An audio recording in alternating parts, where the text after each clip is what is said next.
generally exist today. The basketball, I'm just going to work counterclockwise. The community gardens were previously here.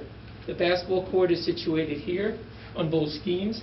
We have parking on the western side of the parcel that is dedicated and actually deeded to the community center. If you go back to old documents, those 29 spaces exist because the community center requires them, and how I guess was written into the site plan review for the community center some years ago. So we're obligated to maintain those 29 spaces.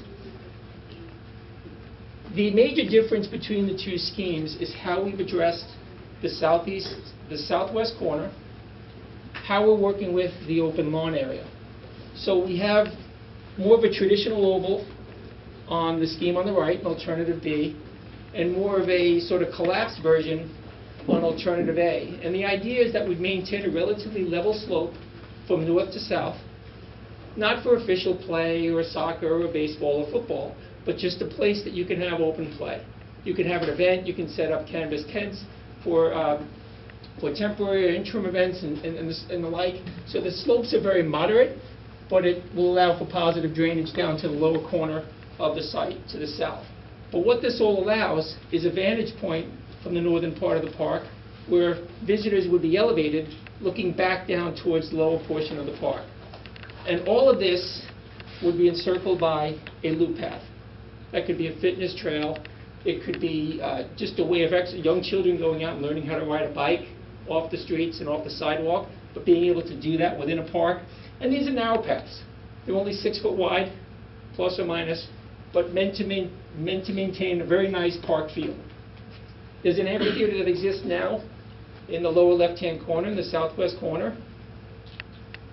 Scheme A suggests that plan be maintained. Scheme B converted that to a landform and an open play area, perhaps with a playscape or playscape environment.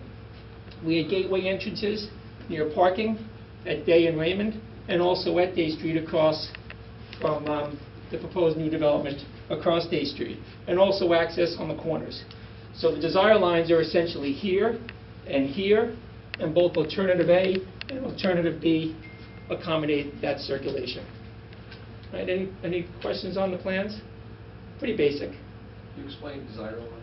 Desire line is if you were to go out and watch an open field, how people are using and traversing the site. So people are currently walking this direction to gain access to this alleyway from this corner and that corner. So there are lines that you'd want to respect. If you didn't have that pathway and you just had an open lawn, you'd likely have that one path right across the lawn. Or you wouldn't want to put some other obstruction there that would cause people to take a route and create other desire lines that you did not anticipate. So you want to maintain a nice flow through and around the park. I have a question. Yeah. What do those yellow circles represent? Just seating areas.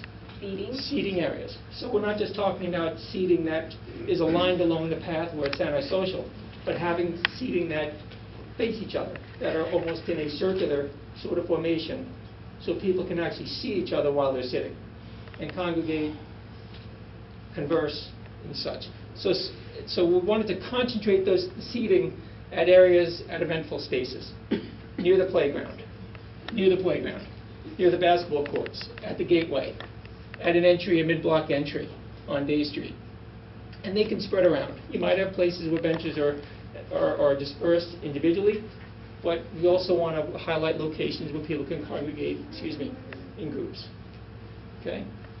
So we're showing this at a pretty high level, and it gives us an opportunity with both of these illustrations to accommodate the program that we showed you on the previous sheet, on the previous slide.